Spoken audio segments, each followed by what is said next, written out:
వైఎస్ఆర్సీపీ మహిళా నాయకురాలు రోజా రాణి ఆయమ ఎవరిని నోటికొచ్చినట్టు మాట్లాడుతోంది.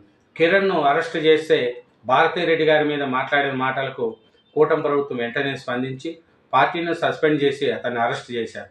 మళ్ళీ రోజా రాణి గారు ఒక్కొక్కరిని ఎలా నోటికొచ్చినట్టు మాట్లాడుతుందంటే మహిళా హోమ్ మినిస్టర్ అనిత గారిని కూడా వ్యక్తిగతంగా ఆయనను అసభ్యకరంగా మాట్లాడుతుంది.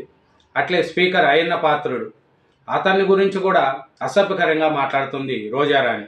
మరి ఆయన మీద వ్యాక్సిన్ తీసుకోవాలని ఆయనను అరెస్ట్ చేయాలని ఆంధ్రప్రదేశ్ ప్రజలు చాలామంది కంప్లైంట్ ఇస్తున్నా కూటమి ప్రభుత్వము రోజారాణి గారి దగ్గరికి పోవట్లేదు. ఆయన మాట్లాడే మాటలు ఒకసారి విన్నాం, ఇన్ని తర్వాత మీరు చూడండి.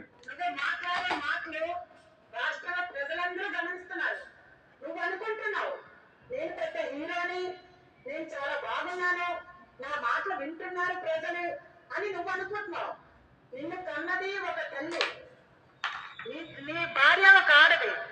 నువ్వు తోటి ఆడవాళ్ళకి రెస్పెక్ట్ ఇవ్వట్లేదంటే నీ ఇంట్లో నీ భార్యని నీ తల్లిని కూడా నువ్వు ఏ విధంగా చూస్తున్నావు, నువ్వు ఏ విధంగా గౌరవిస్తున్నావు? ఈ రోజు నేను ప్రశ్నిస్తున్నాను. నర్సీపట్నం సెంటర్కి వచ్చి తేల్చుకుందాంరా అని అంత మగాడు అయిపోయావా?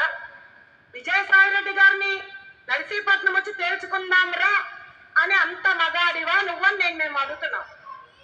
నువ్వు విజయసాయిరెడ్డి గారు పేరు ఎత్తే దమ్ము ధైర్యం కూడా నీకు లేదు, ఆ అర్హత లేదు నీకు అసలు.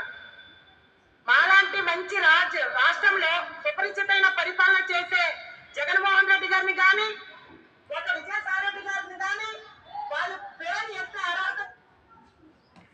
అది రోజారాణి గారు మాట్లాడే భాష. మరి ఆయనను కూడా అరెస్ట్ చేయాలనేది ప్రజల యొక్క కోరిక. Thank you.